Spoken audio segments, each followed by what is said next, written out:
টানা বেশ কয়েকদিন বৃষ্টির জন্য আমরা পেজে সময় মতো ভিডিও দিতে পারতেছি না, যার জন্য আমরা আন্তরিকভাবে দুঃখিত। আপনারা ইন্ডিয়ান সুপার মাছের পুকুর দেখছেন, আপনারা সিপি মাছের পুকুর দেখছেন, আপনারা ফিশ টেকের ফিমেল মেইল মাছের পুকুর দেখছেন এবং পার্সোনালি আমার বেনামি যে পুকুর সেই পুকুর দেখছেন। তো আজকে আমি আপনাদের এমন একটা পুকুরে ভিজিট করবো বা দেখাবো, সেই পুকুরটা হচ্ছে মিশ্র চাষের পুকুর, যে পুকুরে আপনার হচ্ছে রুই, কাতল, গ্লাস কাপ, আপনার হচ্ছে গলদা চিংড়ি, বাগদা চিংড়ি, মোটামুটি সবকিছু দিয়ে পরিপূর্ণ একটা মিশ্র চাষের পুকুর। তো এই পুকুরে কিভাবে কালচারিং করা হয়, কিভাবে খাবার দেওয়া হয়, মাছের পরিমাণ কেমন, তো এই বিষয় নিয়ে আজকে আপনাদের সাথে আলোচনা করব। এই যে মিশ্র চাষের পুকুর, এই পুকুরটা আমার বন্ধুর পুকুর। তো আমার যাওয়ার উদ্দেশ্য ছিল অনেকগুলোই, মানে ও আমাকে অনেকদিন ধরে বলতেছে যে ওর মাছে কিছু সমস্যা দেখা দিচ্ছে, মানে মাছের গ্রোথ খুবই কম আসতেছে, যার জন্য হচ্ছে আমাকে ও যাইতে বলে এবং মাছে নাকি খোলস দিচ্ছিল না। তো প্রথমেই বলে নি আমি এমন কোনো অভিজ্ঞ কেউ কিছু না, জাস্ট মাছ চাষের সাথে যুক্ত আছি, এই জন্য আমাকে ডাকছিল। এই পুকুরের জায়গার পরিমাণ যদি বলি তাহলে এই পুকুর হচ্ছে 60% একটা পুকুর। তো এই পুকুর হচ্ছে মিশ্র চাষের জন্য সম্পূর্ণ কালচারিং করা হয়, মানে এই পুকুরে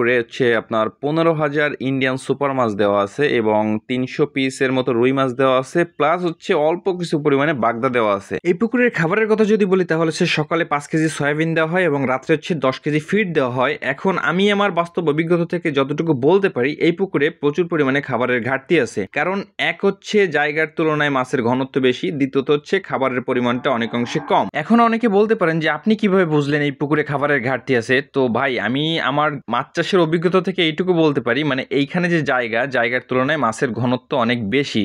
এখানে হচ্ছে আপনার 60% একটা পুকুরে আপনার 300 পিস রুই মাছ, আপনার 15,000-এর মতো ইন্ডিয়ান সুপার এবং বেশ প্রায় 8 থেকে 10,000-এর মতো বাগদা ছাড়া আছে। যদিও এই পুকুরে খাবারের ট্রে নেই, তবে আমি আমার বাস্তব অভিজ্ঞতা থেকে এইটুকু বলতে পারি এই পুকুরে খাবারের ঘাটতি আছে। আপনারা ভিডিওয়ে হয়তো অনেকে দেখতে পারতেছেন যে ভিডিওয়ে যে মাছগুলো দেখতেছেন, মাছের সাইজগুলো কিন্তু বেশ ভালো দেখাচ্ছে। এখন এই মাছের বয়স হচ্ছে 70 দিন। এখন আপনারা অনেকে বলতে পারেন যে ভাই মাছের সাইজ তো ভালো। একটা কথা বলি ভাই, আমাদের যে জাল ছিল, এই জাল থেকে মানে এর থেকে অনেক ছোট সাইজের মাছগুলো কিন্তু ফাঁসায় যাচ্ছিল, মানে জালে যে মাছগুলো উঠতেছিল এগুলো কিন্তু বড় মাছ। এবার আসি মাছে খোলস কেন দিচ্ছে না। তো এই পুকুরে যখন চুন প্রয়োগ করা হয়, আজ থেকে প্রায় 7 থেকে 8 দিন আগে চুন প্রয়োগ করা হয়। তো চুন প্রয়োগ করার পরপরই কিন্তু বেশ 2 থেকে 3 দিন বৃষ্টি হয়। তো অতিরিক্ত বৃষ্টির কারণে এই পুকুর হচ্ছে মাছগুলোতে খোলস দিচ্ছে না। এবং আরেকটা জিনিস আমি অবজার্ভ করলাম, সেটা হচ্ছে এই পুকুরে মানে অধিকাংশ মাছই কিন্তু আপনার মহিলা মাছ। আপনারা যারা মাছ চাষ করেন বা মাছ চাষের সাথে যুক্ত আছেন তারা কিন্তু অনেকেই জানেন যে পুরুষ মাছের থেকে মানে মহিলা মাছের গ্রোথটা কম থাকে এবং পুরুষ মাছের